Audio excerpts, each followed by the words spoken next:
Bonjour et bienvenue dans le Buzz TV Orange TV Magazine. Mon invité du jour est une sublime déjantée. Héroïne de profilage depuis 5 ans, cette comédienne porte son personnage à bout de bras et même parfois à bout de force. Criminologue de génie, femme sous tension, voire suicidaire, psychologue maudite, Chloé Saint-Laurent est de retour pour une 5e saison et surtout pour le plus grand bonheur des téléspectateurs de TF1.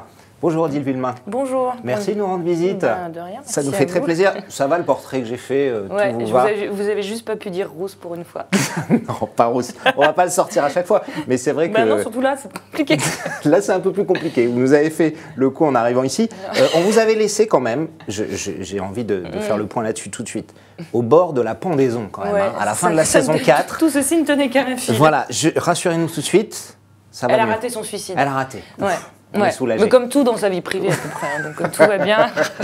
Il y a d'extravagant jusque-là. Rate tout. Non, donc vous aviez été séquestré par le préfet Carmin après avoir revu votre mère que vous croyez morte depuis 20 ans, etc. Comment se passe le tout début de la saison 5 ? Faites-nous un petit teasing. Mieux. C'est-à-dire, le début de la saison 5 se passe 1 an après. Oui. Donc elle a donc raté son suicide et puis après ça s'est plutôt pas trop mal passé, c'est-à-dire qu'elle a réussi à obtenir la garde de Lily, la petite fille qu'elle cherchait qu'elle cherchait à adopter depuis une saison on va dire, et donc elle a déménagé, elle a une nouvelle maison, elle a sa fille, elle a des boucles. Pour l'instant tout va bien. Ouais. On croirait une mélodie du bonheur, mais évidemment ça va pas durer. Mais comme m'ont dit les scénaristes, le bonheur, Odile, c'est chiant. Voilà, parce que j'avais demandé un peu, parce qu'à la fin de la saison 4, je leur ai dit, il pourrait pas leur arriver un truc, il pourrait pas lui arriver un truc sympa, mais juste une fois, juste un petit truc, parce que moi, Odile, perso, je commence à être très perméable, et au bout de 4 ans, ça commence à être un petit peu dur, je suis au bord de la dépression. Donc je me dis, bien sûr, Odile, c'est la saison du bonheur, la saison 5, c'est la saison du bonheur, on a tourné 2 épisodes, mais tu sais, Odile, en fait, le bonheur, c'est chiant, quoi. Ouais. Okay. Donc ils vous ont répondu oui, mais pas trop longtemps, quoi, c'est ça. Non, mais après on était un peu tous d'accord, c'est pas que c'est chiant, mais c'est vrai que c'est pas que c'est pas le personnage, parce qu'elle le mérite vraiment, mais en même temps c'est compliqué, et puis c'est vrai que dramatiquement parlant, voilà. C'est ça. C'est ça, c'est parce que je suis bientôt en vacances.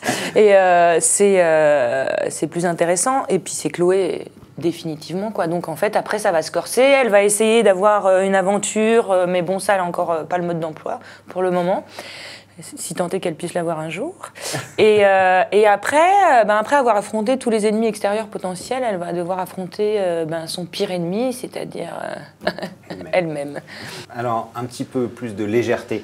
Votre relation avec votre complice, Philippe Bain, alias Thomas Rocher, on sent qu'elle évolue un peu. Ça devient du sérieux, comme dirait Nicolas Sarkozy.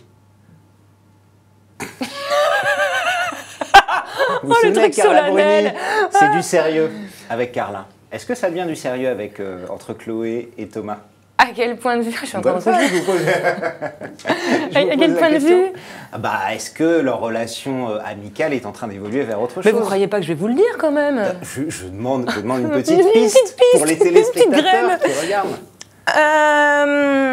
Bon, je vais être plus direct. Est-ce que ça vous plairait que votre personnage Chloé ait une relation amoureuse avec Thomas dans la fiction? Vous, ça vous plairait ou vous préférez continuer à jouer sur l'ambiguïté? Dites-moi tout. Faut que je me rassemble. Je vais réfléchir. J'ai pas la réponse. En général, je fais plutôt confiance aux scénaristes là-dessus qui se manquent pas de créer des trucs plus fous les uns que les autres pour mon plus grand bonheur. On rappelle, vous ont mis dans le coma, vous ont poussé au suicide, etc. Donc vous faites confiance à ces gens. Et alors, vous n'avez pas vu la fin de la saison 5 parce que à chaque fois, je me dis bon là, je me suis suicidée, donc je pense que je vais être un peu tranquille et en fait, non, elle trouve encore pire. Je sais pas, je fais assez confiance. Toujours je vous dirai pas. Non, vous ne direz pas. Non. Alors, il y a une guest un peu particulière dans cette saison qu'on va découvrir. Oui. C'est Julie Gaillet. Et je sais que c'est vous qui l'avez convaincue de venir. Comment vous avez fait? Vous la connaissiez, Julie Gaillet? Eh bien, Julie Gaillet, on s'est rencontrés, c'était en 2012, je crois. Je ne sais plus, peu importe. On s'est rencontrés à un festival russe à Vologda. D'accord. Et on a sympathisé, et beaucoup, voilà, c'est quelqu'un que j'adore, qui est une super nana, très gentille, très généreuse, et voilà, on a gardé contact, et on s'est recroisés un peu plus tard au festival de La Rochelle, parce qu'elle était jury, et nous, ils nous ont décerné le prix de la meilleure série pour Profilage, et Moi, j'avais pas trop osé lui demander parce qu'on ne sait jamais trop, les gens du cinéma, s'ils aimeraient venir. Bien sûr, elle connaissait Profilage. De toute façon, en tout cas, elle avait vu les épisodes qui étaient projetés en compétition. Et elle a adoré, elle trouvait le travail super, enfin voilà. Et donc les scénaristes me disent, oh là là, on adorerait la voir. Je dis, oh, attends, je vais lui demander. Comme moi, j'avais pas osé me le demander, je dis, oh, c'est les scénaristes. Je vais la voir, je dis, oh, mais écoute, tu voudrais pas faire un guest sur Profilage? Oh, si, j'adorerais. Non, mais t'as le droit de me dire non, hein, tu sais, je ne voudrais pas, voilà, soyons... Elle vous a dit oui tout de suite. Elle a dit oui tout de suite, oui. Bon, très bien. Voilà, et elle était super contente. Donc en fait, ils ont même réécrit le rôle pour elle, parce que le rôle qu'elle joue était censé être joué par un homme, et ils ont réadapté le scénario pour que ce soit joué par une femme. Par Julie Gaillet. Très bien. Les audiences, Odile. Alors, je ne sais pas Coupable. quoi dire, j'allais vous dire des choses. 7 millions de téléspectateurs en moyenne la saison dernière. Je rappelle que vous aviez commencé, on était à 6 millions, puis 6 millions 2, 6 millions et demi, 7 millions. Vous avez eu un pic à 8 millions, même l'an dernier. Franchement, ce succès, ça vaut le coup de se pendre. Hein. Ça vaut le coup. Hein. Aujourd'hui, c'est, il faut le dire, la plus grosse fiction. Vous faites des scores même supérieurs à Joséphine, Camping Paradis ou même RIS. Ça vous étonne? Vous vous attendiez à un truc aussi énorme au niveau de l'audience? Bon, on espère toujours. Je sais pas, j'ai pas beaucoup de recul par rapport à ça, parce que moi, j'essaye juste de faire mon boulot sans escroquerie. Mais depuis 4 saisons, quand même, les audiences, vous savez, ça n'arrête pas d'augmenter. Oui, bien sûr. Tous les vendredis matins à 9h07. Comme tout le monde, vous attendez. Voilà, oui, mais bien sûr. Non, mais je suis évidemment. C'est un peu pour le public qu'on le fait aussi. Et puis sans eux, on n'existe pas. Donc, à un moment donné, c'est bien si ça marche, et puis si ça fait plaisir, et puis si ça raconte quelque chose. Moi, j'adore transmettre des messages. Donc c'est vrai qu'avec Chloé, j'avais un peu envie de montrer qu'on pouvait être différent et que ça n'empêchait pas de réussir dans la vie. Tout du moins professionnel. Un petit mot sur le cinéma. Juste, je sais que pour vous, le cinéma se limite évidemment à quelques secondes. On vous a vu dans Amour et Turbulence l'année dernière. Vous aimeriez en faire plus du cinéma? Et pourquoi vous n'en faites pas plus, à votre avis? Moi, je viens du cinéma, de toute façon. Avant de faire Profilage, je ne faisais que du cinéma. C'est des questions de timing, mais j'ai deux projets de films. Enfin, c'est des organisations d'emploi du temps. Est-ce que c'est compliqué quand on est une actrice étiquetée télé, d'ailleurs qui marche bien comme vous depuis 5 ans, pour passer de l'un à l'autre ou pas? Non. Je pense pas. Je pense que c'était valable il y a 10 ans. Moi, j'ai l'impression que je suis arrivée au moment où les mentalités commençaient à changer là-dessus. C'est-à-dire qu'aux États-Unis, ça commençait déjà à se faire d'aller du cinéma à la télé. En France, on était encore très catalogant.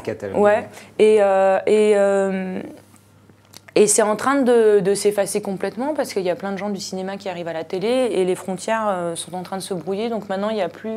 La raison principale, c'est quoi? C'est des séries de meilleure qualité, avec une meilleure production, des meilleurs scénarios? On sait sûrement mieux les faire qu'avant, mais parce que c'est comme tout, ça s'apprend. On avait pareil un peu 20 ans de retard avec les États-Unis qui maîtrisaient ça parfaitement.